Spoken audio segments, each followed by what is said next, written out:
ওস্তাদ আব্দুল্লাহরা কোটি কোটি টাকার মালিক হয়েছে, কোটি কোটি টাকার মালিক হয়েছে, কিন্তু আমরা এখনো এই যে কেসের উপরে এখনো আছি। এই দেশের মানুষকে দিকে চায়া, এই দেশের মানুষকে যদি ভালোবাসেন, জনাব তারেক রহমানকে 10 বছর সময় দিতে হবে। কোনো কথা চলবে না, কোনো কন্ট্রোভার্সি চলবে না।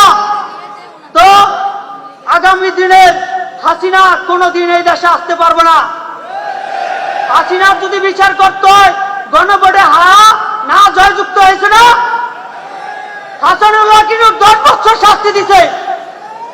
ভোট আমাদের আহত নিহত শহীদ পরিবারকে মতামত নিয়ে ওদের ফাঁসির রায় কার্যকর করতে হবে। এই দেশে ওদের অস্তিত্ব হবে না। এই দেশকে জনাব তারেক রহমানের কাছে নিরাপদ, মাননীয় প্রধানমন্ত্রীর কাছে নিরাপদ, যে পরিবারের কাছে নিরাপদ, অন্য কারো কাছে নয়, অন্য কারো কাছে নয়। সেই বলি আমার বক্তব্য শেষ করছি। আল্লাহ হাফেজ।